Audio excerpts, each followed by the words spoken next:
over my career, as I reflect over my business career, I think it's the reason we're sitting here today, and I'm not here on my own, is something that goes like this. And it's been embellished in many ways. Okay, so I don't know where it really came from. Some say it's from the African distant runners, but you hear it in different guises.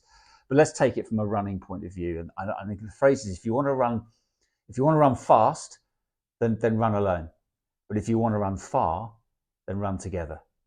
You know, if you want to do something quickly, get on with it and do it yourself. But if you want to have longevity, sustainability, then you can't do it on your own. And why? And I love that so hard? Because it's defined me. It's defined me as a person. It's the reason I didn't do athletics as a kid, because I didn't like being an individual. Many people become athletes. I remember chatting to my good friend John Regis, who was a really good footballer, and he said the problem with football, Roger, is I can have a great game and I can still lose. Good golfer as well. Good, yeah. And he was drawn to athletics because he knew it was down to me. You know, I'm in control. It's my performance. It's down to me. And it's why I didn't do athletics as a kid at school, because I wasn't confident enough to be that person out front. I didn't have that confidence. I liked to be part of a team. So I would play rugby, football, cricket as a kid at school. So I didn't become an athlete till I actually left school and joined an athletics training group. And I met two guys in particular. One is the late, great Todd Bennett, who was one of amazing athlete, Todd, because he was the world record holder indoors for the 400. I met him and my great friend, Chris Akabusi. They'd just come back from Los Angeles Olympics in 1984. I joined the training group as this sort of, you know, spotty teenager rugby player. I turned up I remember turning up the first night. It was in Southampton, it was a sort of gym in Southampton, and they had their sponsored cars outside.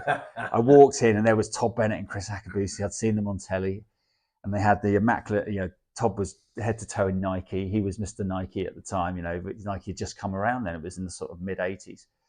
And he had all the kit, and Chris was sponsored by Adidas, you know, and I was in my rugby kit and my Green Flash trainers. And I just started being around these guys and the rest of the group, by the way. It wasn't just them, it was a quite big group. But they were mainly club athletes, they weren't stars. And I just chased them up a hill. And I kept chasing them up a hill, you know, Monday night, Tuesday night, Wednesday night. And, you know, okay, you know, eventually I caught them, and I suppose you could say the rest is history. And my relationship with them, but particularly with Chris, Chris was my training partner throughout most of my career. And it was an amazing relationship. It was two people from completely different backgrounds, but they had this thing in common of this talent for athletics and this dream. And yeah, we lived together, we trained together. Every big decision we made together, like joining Daley Thompson in America, was a massive decision. We made it together. And, you know, I know I wouldn't have been the athlete that I became without all these guys, but particularly Chris Akabusi. And he would say the same. He probably wouldn't have achieved much if he hadn't met me. But you know, it still is a great relationship. And it's the same in my relationship with you in business. You know, we're sitting here today, and we wouldn't be sitting here today, not without going into the details of what we're about to do today, but we wouldn't be doing it if we hadn't built a business together. And I'm just better with other people. And I love that. And I think so many people sort of want to get on their own, and I just know I'm better with other people. But it does take a certain mindset to do that, because, you know, it can be frustrating if you're working with people and it's not right. So it wasn't just Chris. I then throughout my career trained with John Ridgeon, Sven Nylander, you know, Mark Richardson, lots and lots of other people, Danny Harris from America. All these people, Daley Thompson was a huge part. All these people are part of your career. And that's why when we talk about teamwork, I mean, you talk about this really, really well. Yeah. You know, you look at you, an individual, you were just threw a javelin, but you always recognise that you were the person delivering on the day, but you had a massive team behind you, didn't you? Just threw a javelin. Yeah. But actually, as you're saying that, Roger, I mean, you throw out some names there, but it doesn't have to be. It's just someone on the same journey. As you're saying that, I'm thinking back to my old schoolmate, Scott McCarty. You listen to this, but you know, no one knows Scott. You know, in athletics, so what was his impact then? What was his impact? He at school, we wanted to be the best in the class. We went train together. Yeah. So we went and we did circuits. We competed. You know, you cut your teeth. You know, and then your level changes. But the big one for me was going and joining my nemesis in many ways, Jan Zalesny. I mean, he was the equivalent of Michael Johnson to you. Sure. No, well, I never beat Michael Johnson, mate. You beat Zalesny a few times. Similar success at Olympic level, but Michael and Jan, you know, and I thought it wasn't, you know, if you can't beat them, join them, right? But in some ways it was, because he was a class apart, and I went and joined. Unprecedented. Yeah. And criticised him. Yeah. I remember. What are you doing? Yeah. So why did you make that decision? I wanted to learn. I wanted to learn, and I thought, well, what better place than to learn from the best? Go join him. He invited me, so I thought, so what did you learn from him that you hadn't learned before? Well, I suppose that was a question I wanted to answer in joining the group. Yeah. The answer wasn't quite what I was expected, and it was time to go into it now. But it was around his work ethic. Right. It was ridiculous. Yeah. I mean, it was, for me, it was too much work. So I had to sort of manage that a little bit. Okay. But it was relentless. You had to just turn into a machine. Yeah. Which I wasn't. I sort of was more flair. Yeah.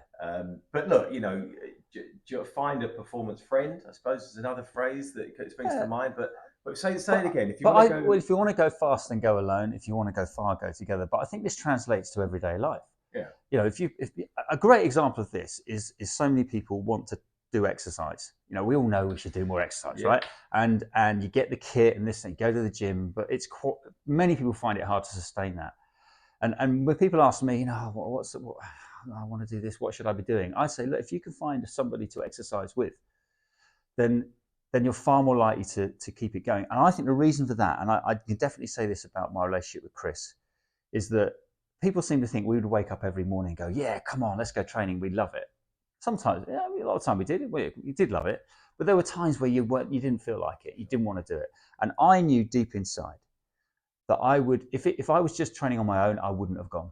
I was happy to let myself down, but I was never going to let him down, because I knew if he was going to be there in that car park, if he was going to be there to then go on the track and the session was in the diary, I was not going to let him down. And I think the pressure of being accountable to yourself is quite a lot of pressure.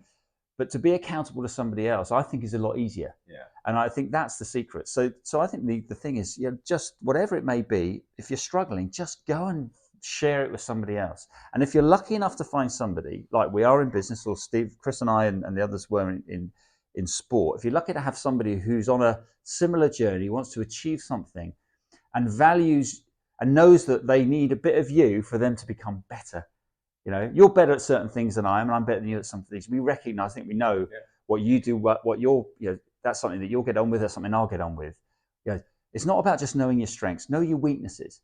And if you're lucky enough to find somebody or a group of people who bring something else to the table, and there's another lovely phrase, love my phrase, and this is the phrase I really believe is true to me and Chris Akabusi, which was that our differences, because we are very, very different. Yes. I mean, you and I are a lot more similar than me and Chris. I mean, we're so different. Our stories, our backgrounds, everything.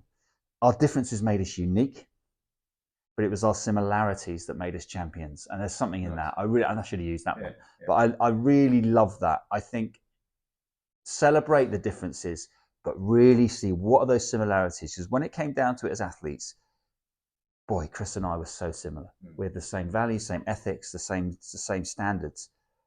And it was amazing. Yeah. So lucky to have had him. It's very powerful. Yeah. 1 and 1 can equal 3. There you go. I like it. So there you go. That's a good one. I like that. Thanks for that. Yeah.